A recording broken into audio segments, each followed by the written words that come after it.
They called her mother, but no child was ever born from this kind of love. Only men who'd killed with their bare hands now cowering in dark corners, trembling as they waited for her knock on the door. One knock, and they knew no one would be watching the cameras tonight. She didn't sleep with prisoners for pleasure. She did it to establish order, an order that didn't need chains, just the knowledge that she could reach into their dreams and snuff them out with a whisper. "Sweetheart, just be good," she'd say. Not every man in the prison was her lover, only the most dangerous ones, because as she once told a young wide-eyed guard, "If you want a beast to shut up, don't scare it. Make it love you." She lived like a shadow in her uniform, and every hallway she walked carried the stench of sweat secrets and a power nobody dared name, until a leaked audio sent anonymously to Homeland Security crackled with the sound of iron locks, flesh against flesh, and a man's voice not begging for help but pleading. The news called her a victim of a manipulated system, but if you read the transcript closely, you'd see what no one dared say out loud. She wasn't the one being used. She was the one running the show. To understand how she got there, let me take you back to the first night she told a death row inmate, "I don't want your loyalty. I want your silence and your mouth." He walked into the interrogation room, the number 8 cuffs still slick with sweat.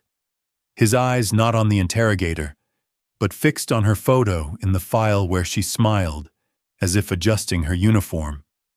Her left hand resting on her thigh, her index finger tugging the hem of her skirt slightly down, but not enough, still showing a faint outline like a memory of the last time he touched her skin in a place no one would suspect, the basement laundry room. "She didn't force me," he said, his voice hoarse like he'd been crying or smoking something stronger than tobacco. "She made me want to beg for punishment." What made this case file so bizarre wasn't the evidence, but the tone of every male victim. Not one claimed abuse. They all said I was chosen. The first prisoner to speak was Miguel El Cuervo Santiago, a Colombian drug lord serving life for 17 murders. The kind of man whose glance made guards look away, yet in a video recorded by a hidden camera on an intern's jacket. He stood still as she unlocked his cuffs, whispering something in his ear that made his shoulders tremble.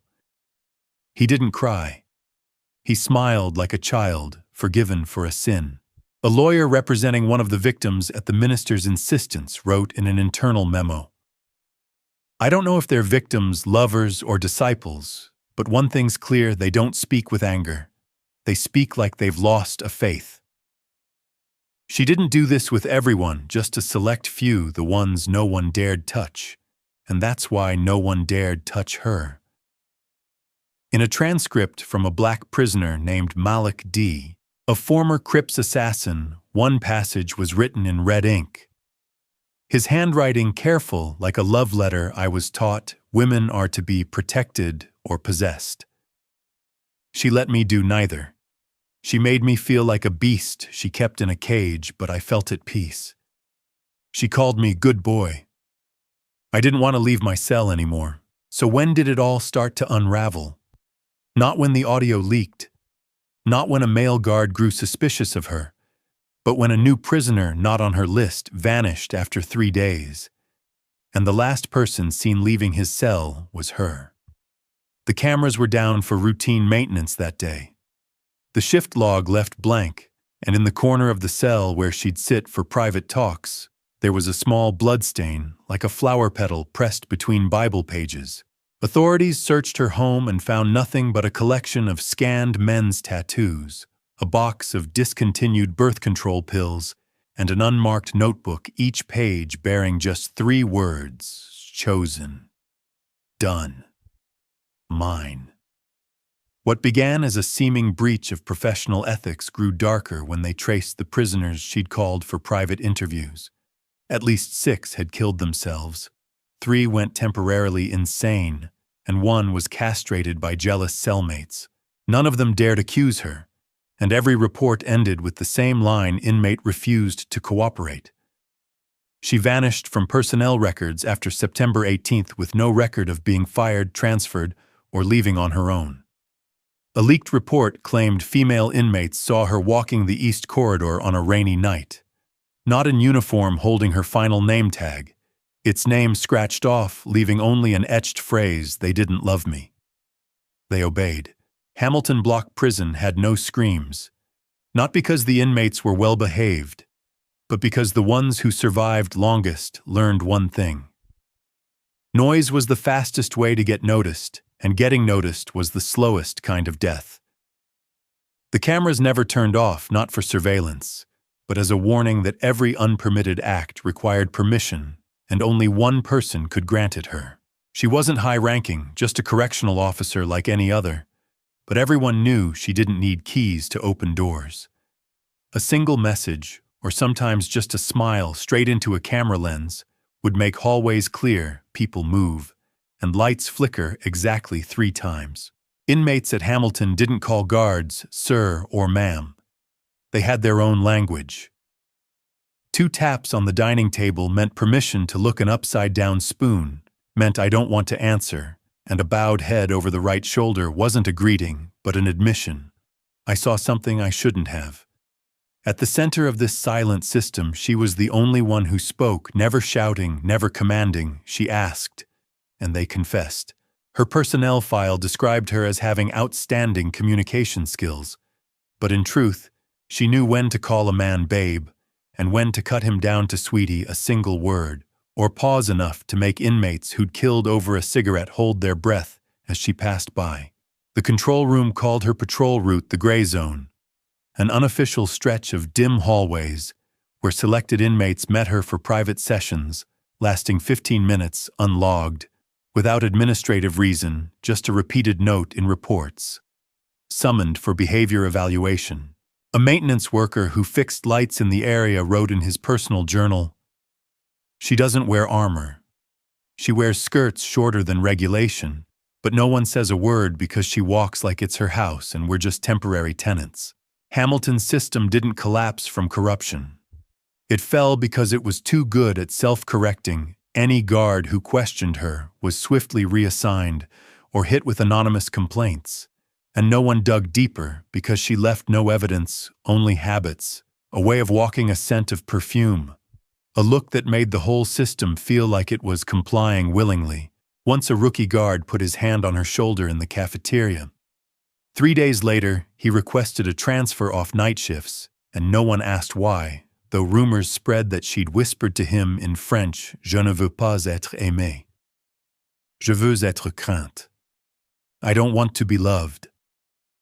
I want to be feared." In the control room, one camera was always tilted 5 degrees off, just enough to never catch her staring directly into the lens, because that look, if recorded, could be mistaken for a command. And at Hamilton, a misunderstanding could cost you your job or your sanity. A psychologist sent to evaluate the inmates wrote in her report, "I've never seen a woman surrounded by male violence who could calm them as if she were their absolution." Then she added, "I realized she doesn't absolve them. She makes them feel guilty for not submitting." When a system grows too used to one person's presence, it stops watching them. It starts granting silent power in exchange for stability. She was that stability, and Hamilton was no longer a prison, it was a stage, and she was the director. It all started with a small question asked to the wrong person at the right time. During Tuesday's lunch distribution in cell block 42, a female intern turned to the guard next to her and asked, "Why does she keep taking the same inmate to the laundry room? Who's responsible if something goes wrong?" No one answered, but a camera caught her gaze, hers, standing 2 hallways away. Eyes unblinking, lips curled like she was listening to her favorite song. 30 seconds later, she turned and walked away, and no one knew that was when she made her decision. The intern, Celia Morales, was 24. A criminal justice honors graduate, never late, never reprimanded, and unaware that those who asked questions at Hamilton didn't last long. That night, Celia returned to her dorm room later than usual, and found a note slipped under the door, unsigned, typed, not handwritten, with a single line. Don't look where there's no light. What's hiding there might be looking back. Thinking it was a prank, she stepped inside to find her belongings rearranged in ways only someone who'd read her personal file would know. Her toothbrush shifted 3 her laptop open to an unsent email. Her mother's photo turned face down against the wall. The next day, Celia called in sick, but returned during lunch break with one item, a recording device, hidden in her bracelet. She entered the staff break room, knowing she, the woman who never gave her name, would be there. Celia didn't aim to record a confession. She wanted to capture how the monster denied her crimes, proof that she knows and controls everything. But Celia wasn't trained to face a manipulator. The woman didn't deny or explain. She tilted her head, pulled a chair close, and beckoned Celia like she was offering tea. "Sweetie, I'm glad you care about the people I care about. But I have a rule: if you see something you shouldn't, you become part of it. Otherwise, you're stuck outside, and you know that's the most dangerous place, right?"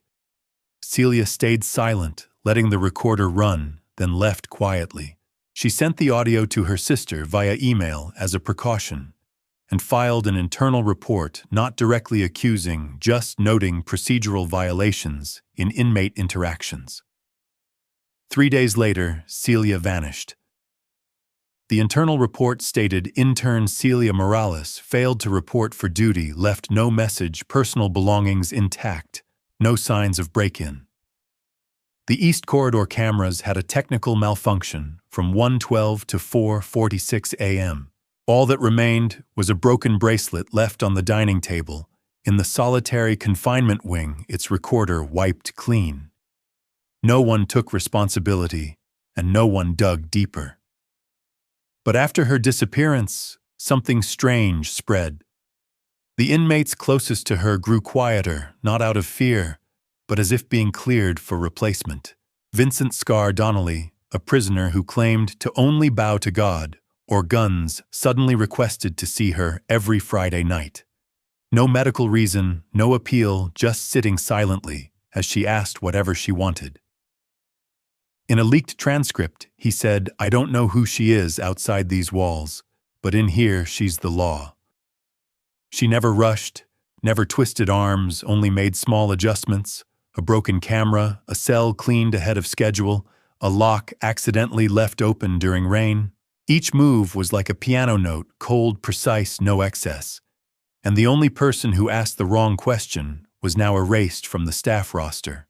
Hamilton ran as usual, but after Celia's disappearance, whenever someone asked, "Why has she never been sued?" the answer was always the same: because no one lives long enough to be a witness.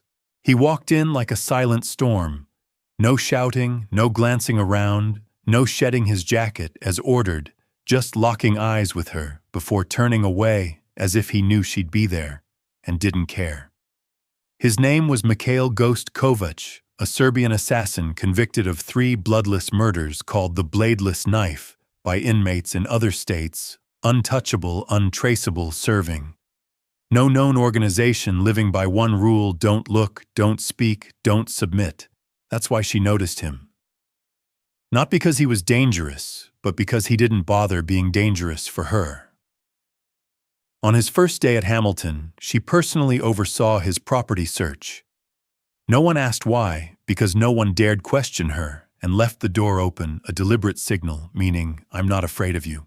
But he only glanced at her before turning to the bed across the room where a female inmate sat with her back to them, knees pulled to her chest, and in a low, cracked voice, heavy with sorrow, he said, "Why are you here, Ava?"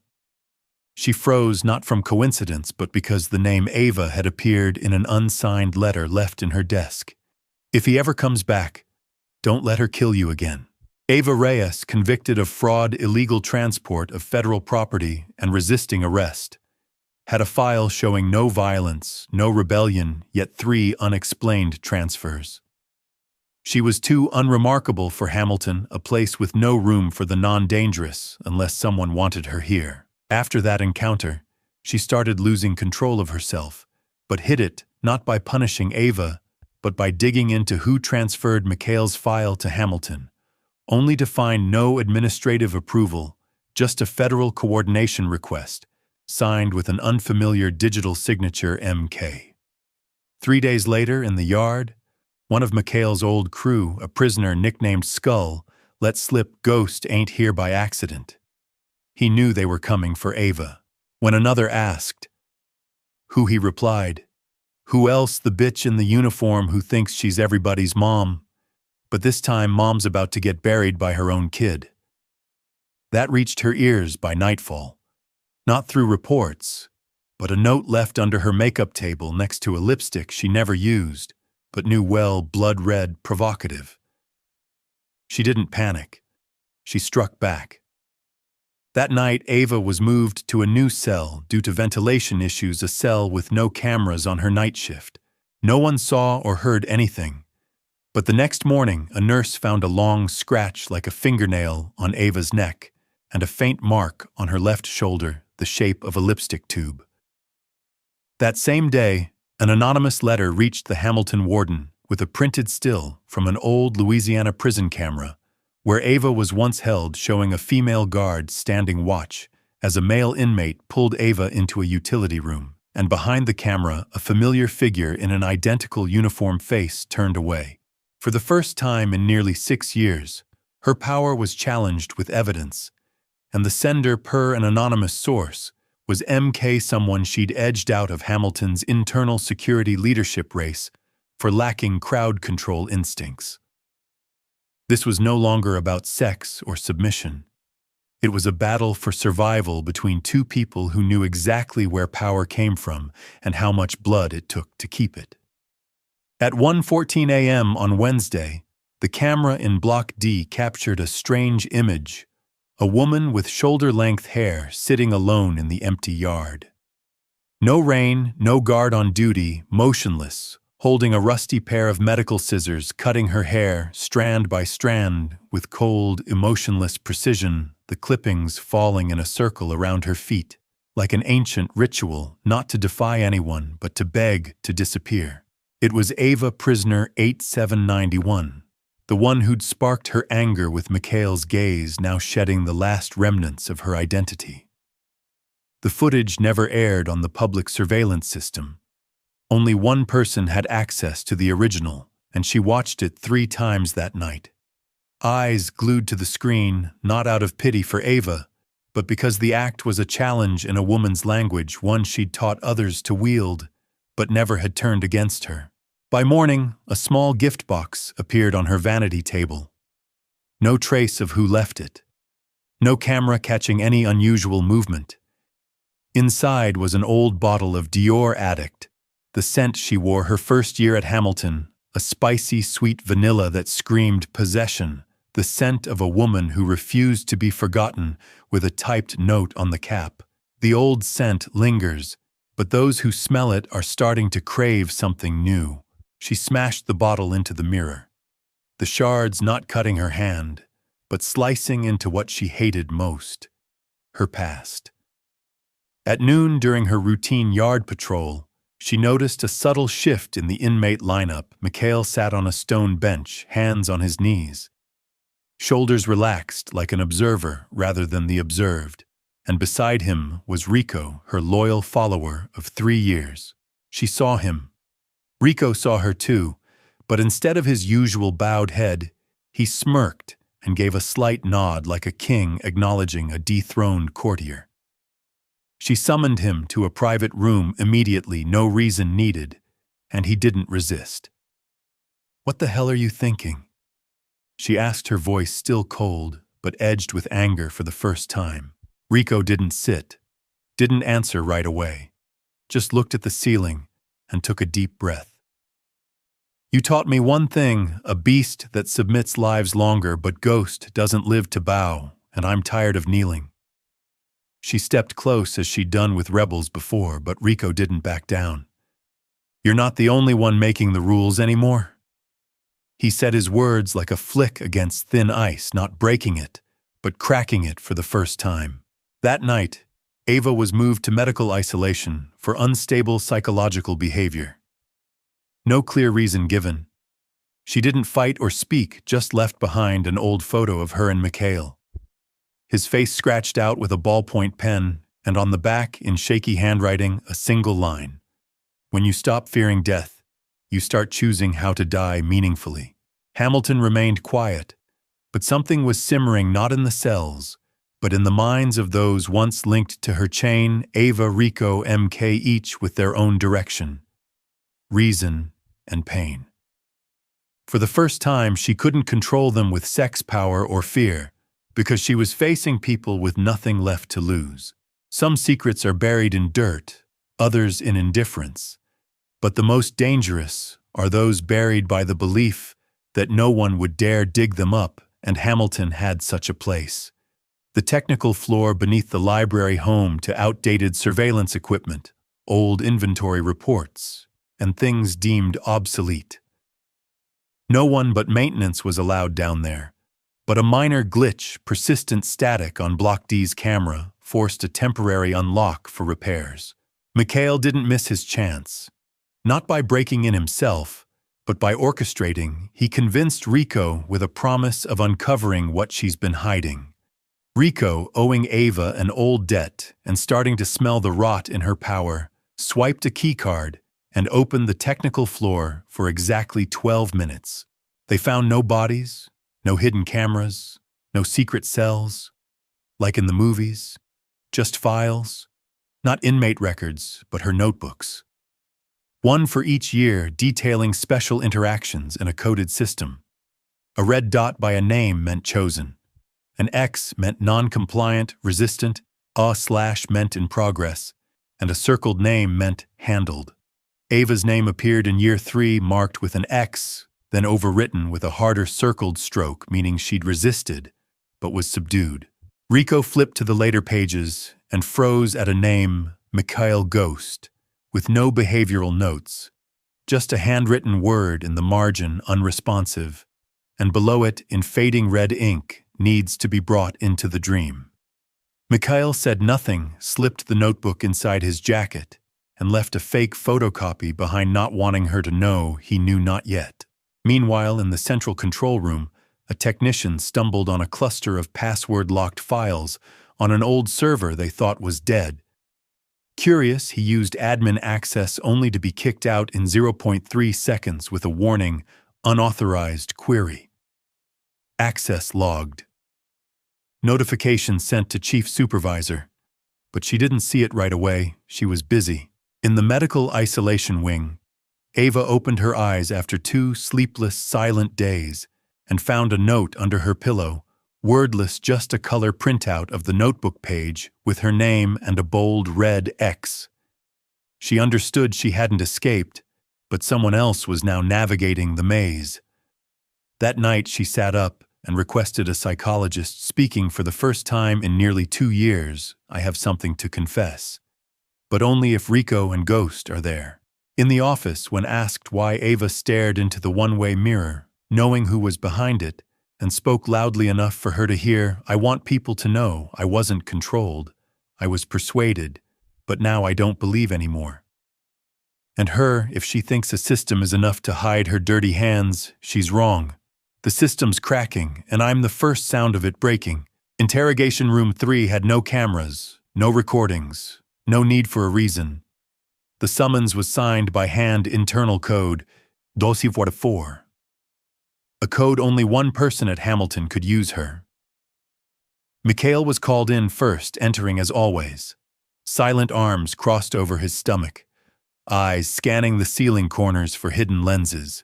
She was prepared, no cold fluorescent lights, just a dim table lamp, casting a warm glow like they were in the living room of an old house, with a steaming teacup and an invitation just trustworthy enough, just suspicious enough. "Sit," she said. Mikhail didn't sit. He stood still, bracing for the first blow. "You're a smart man," she said, eyes on the untouched glass of water. "I know you don't like being ordered around, but I also know someone like you doesn't act without a reason. So today, I'm giving you one. On the table was a pale yellow envelope, no name. Inside, he saw a stamped transfer order, a medical report stating Mikhail requires specialized psychological treatment to justify leaving Hamilton, and a photo of Ava asleep, hair unevenly regrown, wrists softly bound, as if ready to never wake again. "This is the offer," she said, her eyes brighter than the lamp. "You leave? She stays. It ends. I'll erase all data tied to you. You won't be touched again. As for her, I'll let her rest in the final way." She didn't finish the alternative, just rested her hand on another file with Rico's name on the cover. Silence. Mikhail stood still, but his chest rose slightly enough for a keen eye to catch his breath, skip half a beat. "What are you afraid of?" he asked, speaking for the first time. She smiled but didn't answer. "If you're so powerful, why make a deal? Because I'm smart," she replied, pouring more water into the glass no one drank. "I don't need to win every fight. I just need to keep the game going. And at Hamilton, I write the rules." She leaned forward. "But every rule has an unspoken clause. Today, I let you choose leave as a free man or stay to be swallowed alive." Mikhail stepped closer to the table, ignoring the envelope and the file, locking eyes with her for the first time, and asking, "Have you ever wondered if you're really alive? Or are you just controlling your own corpse the way you control the inmates?"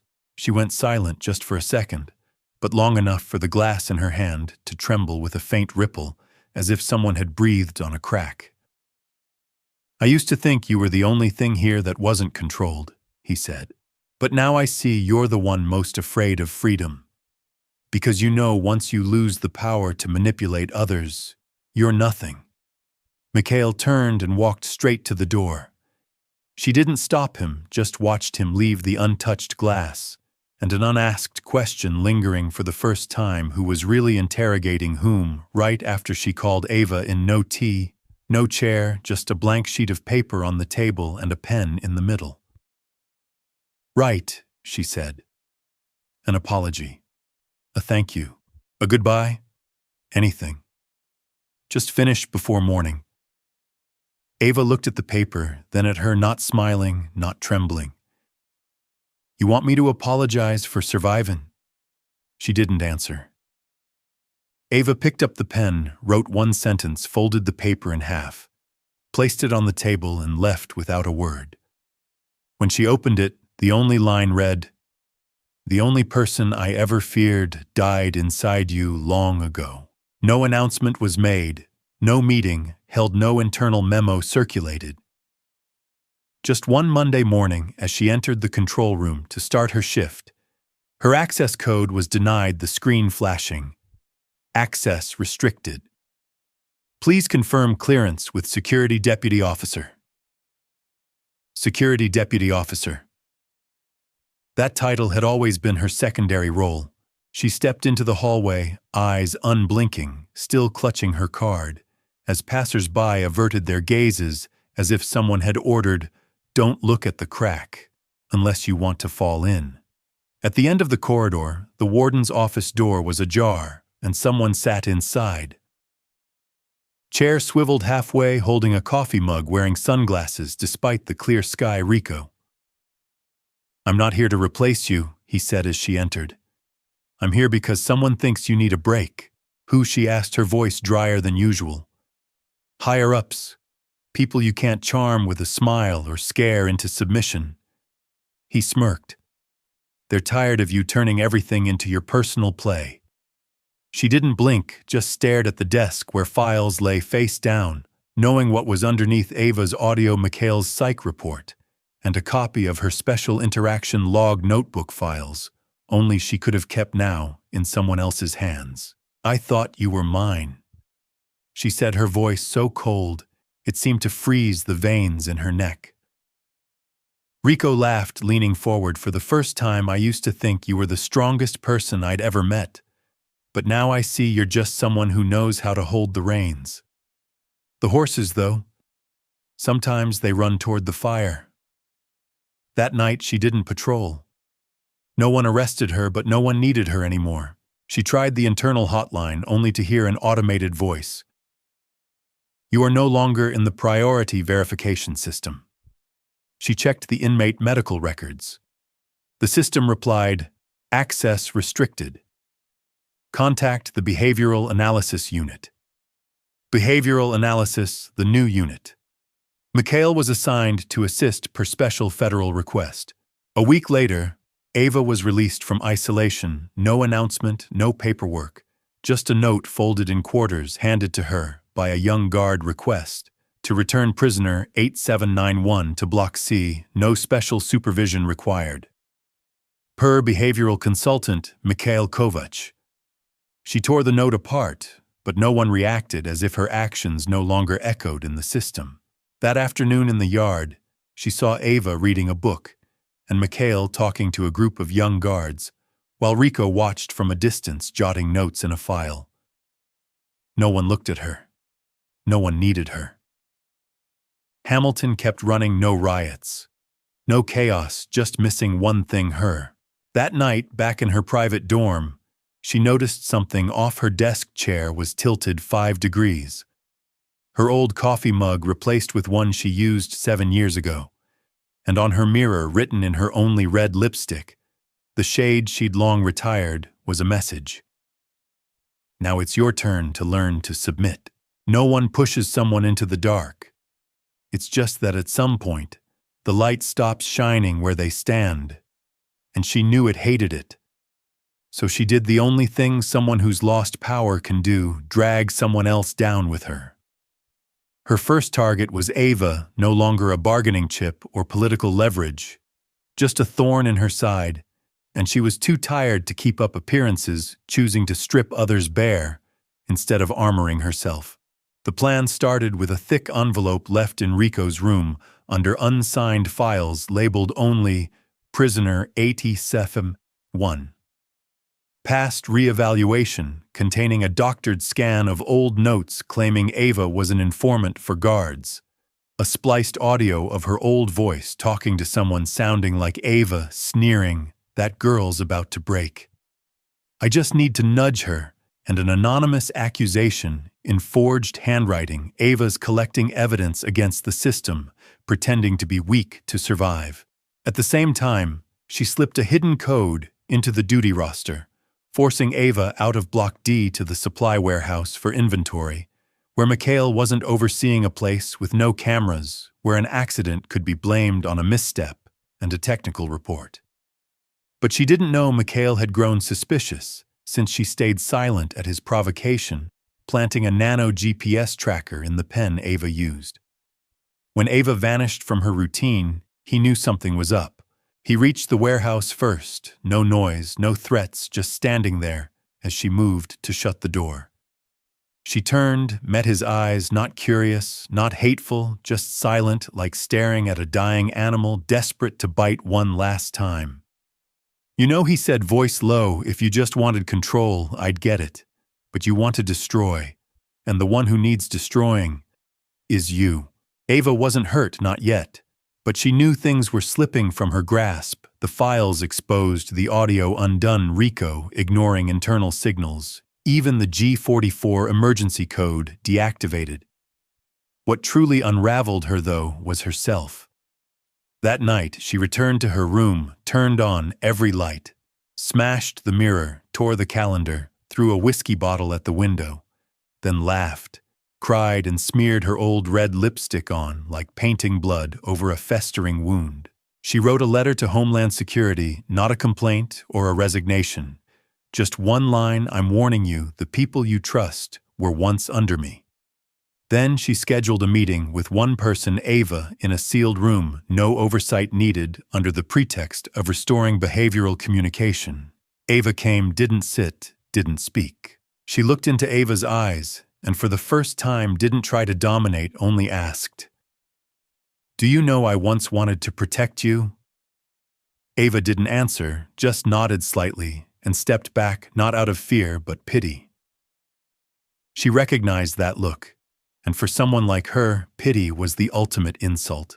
The first thing exposed wasn't a recording or a compromising image, but a line of code, an ancient snippet buried deep in Hamilton's old surveillance server, stumbled upon by Eli, a technician, barely 3 months on the job, while troubleshooting a timing conflict between two Block C cameras. Eli wasn't nosy, but when he saw a strange file labeled Lock ILT Primary Override Node, requiring dual passwords, yet unencrypted for IP access, he opened it. Inside was a map of a secret surveillance system, not managed by the prison, not stored on the main server, not reported to the Justice Department, a parallel network built for one person alone, routing all footage from her first year at Hamilton to the last 3 months to an anonymous IP beyond federal jurisdiction. Eli reported it to the warden, who didn't respond because he knew not today, not last week, but since her 3rd year when she started picking her chosen ones. She'd pitched it as a private internal system to handle special behavior inmates, to protect staff, and avoid media trouble. And the Justice Department approved, never imagining she'd use it to manipulate control and build her own empire. Rico was the first called to an emergency meeting, not as a supervisor, but as someone who'd worked closely with her, with stills from that parallel system on the table. Ava slumped in an isolation room, her entering no audio, no log, not attacking, but whispering in Ava's ear, and Ava collapsing as if hypnotized, the silent footage screaming control, not management. The question wasn't, what did she do anymore, but what else is she still hiding? Eli was told to stay quiet and sign a confidentiality agreement, but he didn't. He copied the data onto a USB and slipped it into Mikhail's coat pocket. That night, Mikhail skipped the common area and went to the medical office where Ava was working under a light labor program, handing her the USB with only one sentence. "She's not just your problem anymore. She's a blade at all our throats." Ava didn't open the files she didn't need, to having lived under that blade long enough to know its shape, and asked, "Only does anyone else know?" Mikhail nodded. "They'll handle it, but not how you think." How Ava frowned. "They won't put her on trial. They'll erase her because someone like her, if she stands in court, will drag the whole system down with her." It was a warning, not for her, but for those who'd once shielded her, because if she lived, she'd talk. And if she talked, they'd have to answer. That night, she got an internal message from a number deleted 6 months prior. "If you ever believed you were untouchable, now's the time to see who writes the ending." No name, no trace, just an attached image of Celia Morales' bracelet, the intern who vanished after asking the wrong question, and a line, "One question killed before. Another will kill you." It didn't start with a gunshot or a meeting or even a text message. It was a sound, a 47-second audio clip, a woman's voice, low, slow, almost whispering, as if talking to herself. "They think I did it for sex. Wrong. I did it for power. Sex was just the reward." A pause. "Those men, they're trash. I only picked the most dangerous ones to show them even monsters have a master." And finally, "If they knew I controlled the ones controlling them, who'd control me?" No knock, no footsteps, just a faint smile and the soft clink of a glass against metal. The file played at exactly 6:45 a.m. Friday across Hamilton's entire intercom system, unclaimed its source, untraceable, unstoppable. But everyone recognized her voice. Mikhail didn't leak it. Rico didn't either. And Ava didn't need to, because she herself had said it recorded during an experimental behavioral introspection evaluation she'd ordered to train new staff, a clip she thought she'd deleted. But Eli, the young technician, recovered it, not uploading it, but simply copying it to the shared network drive before quietly clocking out. The audio had no visuals, just sound, yet it stripped away every mask she'd worn for 7 years. 10 minutes later, the system was shut down, but it was too late. The supervisory board called an emergency meeting, this time without inviting her. No reason, no summons, not an oversight, but deliberate. Rico, Mikhail, and Ava sat in the room once her domain with files on the table. The audio file on the screen, and the silence of those who'd feared her now hanging on the walls, their eyes averted. She didn't rage. She smiled a genuine smile for the first time because to her exposure wasn't defeat, but a final form of existence. She'd once said, "If no one's brave enough to tell my story, I'll make sure I tell it myself." That night, Ava found a note slipped under her pillow. No address, no threat, just one line: "I told you before. I don't need your forgiveness. I just want you to remember." Signed, No One. When Mikhail entered his office, he found a gift on his desk, Celia Morales' bracelet, broken, but pieced back together with new leather straps. No one knew who sent it. No one said a word, but everyone understood the rebellion had begun, not with fists, but with memory. And memory was something she could never erase. It didn't start with a gunshot, a meeting, or even a text message. At 3:17 a.m. Monday, the technical room was sealed, all servers temporarily removed to the Central Data Analysis Lab, with Eli the technician, who'd accidentally unlocked the forgotten door, as the last person left in the area. By 3:21 a.m., night security was redirected to Block D due to an emergency alarm from a technical glitch. At 3:25 a.m., when they returned to the technical room, Eli was gone. No screams, no signs of a struggle, just the desk lamp still glowing and the screen displaying his final typed words. "I sent the last copy to Ava. They need to know the truth." Ava never received that copy. Instead, an email signed digitally as hers went out to all internal management stating, "I manipulated Eli to access system data. I take full responsibility, requesting indefinite leave." It came from her internal account, traced to an IP in the control room, a place Ava had no access to. When she protested, no one believed her. No one wanted to, because trust had been replaced by the need to survive, and for a prison to stay calm, someone had to take the fall for the cracks. Mikhail slammed his fist on the table when he heard, but he was powerless. That morning, he was stripped of his federal behavioral consultant role for misjudging internal stability. Rico didn't show up to the routine meeting, his whereabouts unknown, with only a brief internal report noting assigned to anonymous retraining at a Level 4 federal facility. No schedule disclosed. 3 people, 3 links in the resistance, all severed, bloodless, but broken. And she sat there in the Block E hallway on an old wooden chair, holding the morning paper, lips curled as if everything had unfolded according to a script written 7 years ago. "I don't need to win. I just need to outlast them," she'd once said just once to someone now filed away without a trace, Celia Morales. But what she didn't know was that this time the cost was no longer in her hands. That night, a young, quiet janitor found a half-burned note in the electrical room reading, "The one who taught me to control doesn't know she's being controlled." Signed R. Rico wasn't dead or purged. He'd vanished on his own leaving bait. They always thought she was the alpha monster, the lawmaker, the devourer of the weak, the woman who built an empire on fear, sex, and silence. They were wrong. She was just the tip of the iceberg peeking through the frost, while the rest ran deeper, colder, and knew how to smile.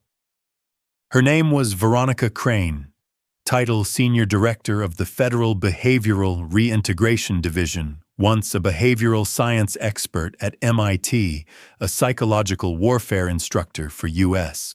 counterintelligence, and now the head of Project Caged Empathy, a classified program to harness emotional attachment as a tool for controlling high-risk inmates. She, the woman who brought prisoners to their knees, didn't invent it all. She didn't randomly pick the most dangerous as lovers or turn gratification into a reward by chance. It was taught, modeled, and tested with data hormone metrics, smiles, and blood. in a file recovered from the original server by Rico coded under Veronica's shorthand.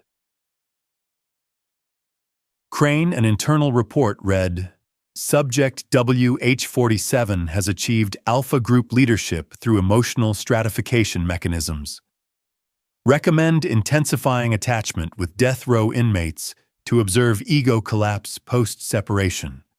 Subject WH-47 was her. She wasn't the author. She was the experiment so successful it no longer needed hiding. Rico found the evidence through one source. The deviant behavior analysis program meant to flag dangerous inmates had been rigged by Veronica, with a custom algorithm tracking her facial expressions, body language, and biological rhythms with each male subject. She'd been monitored from day one not out of suspicion, but as a research asset. When she started losing control, Veronica's latest report noted WH-47 is slipping from the emotional matrix due to skewed responses from target G. Kovacs Ghost.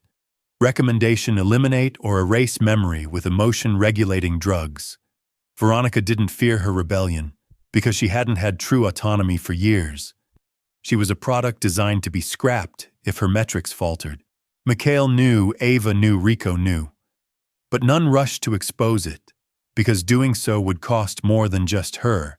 It would unravel a 12-year-old network of covert prison experiments. Hamilton, the most notorious prison, was just one of 4 facilities testing human nature. That night, Mikhail received a black, wax-sealed envelope containing a single photo of Veronica standing beside her at her first training session 7 years ago. Her face unsmiling, Veronica's beaming. On the back, a note, "Beware those who preach ethics while designing new prisons for the human mind." The meeting took place in a room no one dared enter after dark, basement-level B6, the psychological monitoring chamber for special class personnel. Triple-sealed doors. No signal. No sound leakage. Inside, a single long table, solitary chairs, and a biometric scanner at the center. At the head of the table sat Veronica Crane, clad in a black blouse, hair in a tight bun, her eyes cold like a surveillance feed, with no one watching. In front of her, a one-line contract: IWH-47, consent to proceed with Phase 2 of covert behavioral operations. I am prepared to eliminate disruptive elements. A black pen lay precisely aligned. She entered without hesitation. No heavy breath, no panic, no anger. Only a hollow silence, and in that hollow a clarity so acute it bordered on terrifying. Veronica spoke first. You wanted to be the one who made the rules, but rules are always ratified by someone above. Silence.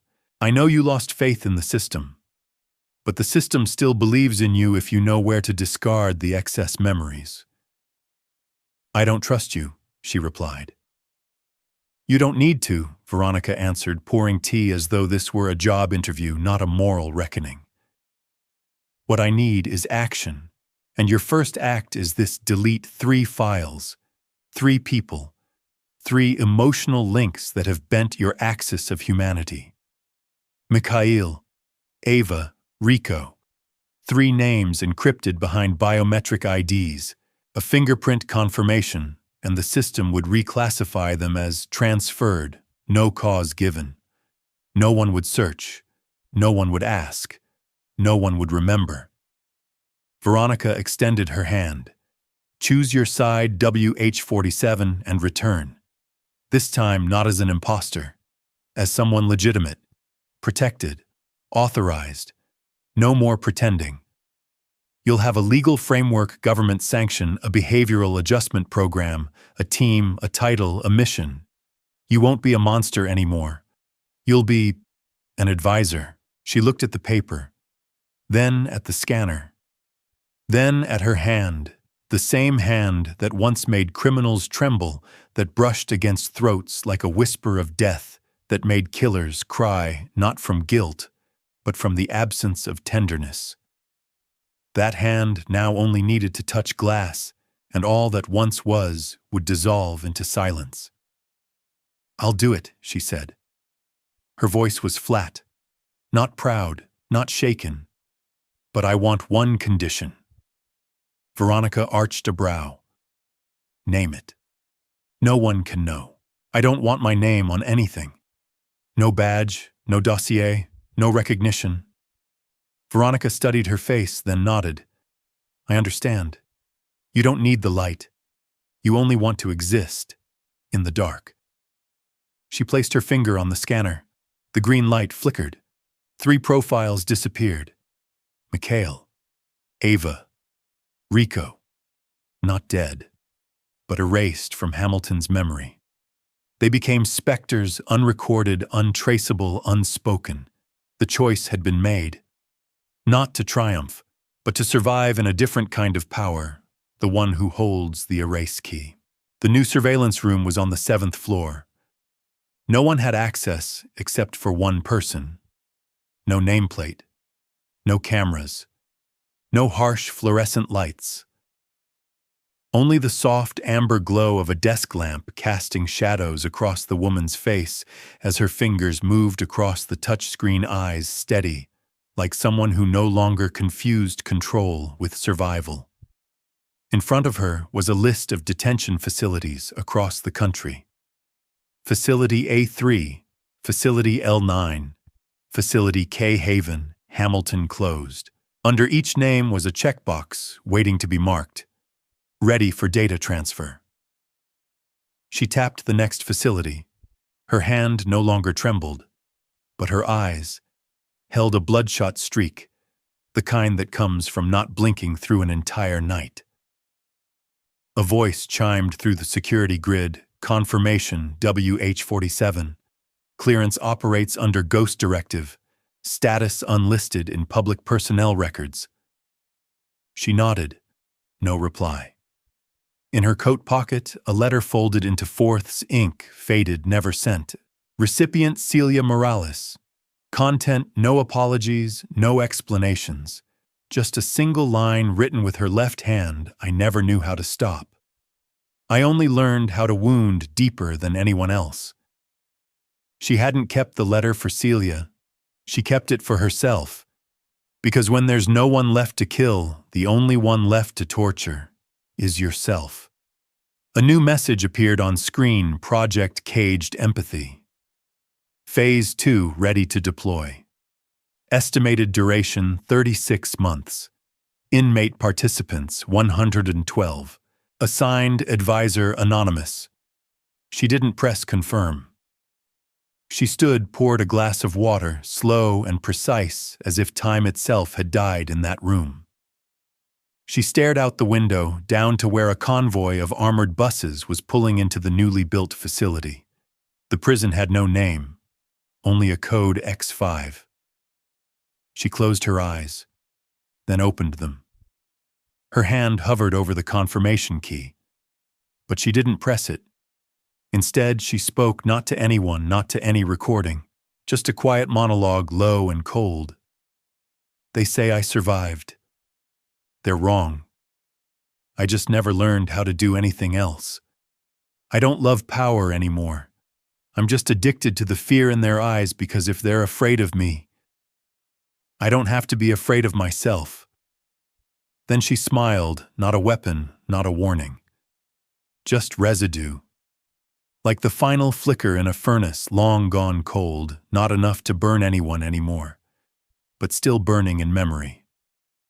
Behind her, the door opened. Someone entered. No name, no greeting, just a new file set silently on the desk. Code Y74, gender male, status former officer, current inmate, history highly reactive to emotional manipulation. She glanced at it, said nothing. Just drew a red line across the top right corner of the file, an old mark. The mark of the chosen. The furnace was dead, but the ash still held the shape of the flame. And in the dark sometimes, it only takes one look to set everything alight again. Thank you for staying until the very end. If you thought what just happened was the ending, remember this: the ones erased from the system are often the only ones left who remember the truth. Part 2 begins where no one believes they still have a choice. And this time, not everyone wants to survive. See you in the next chapter.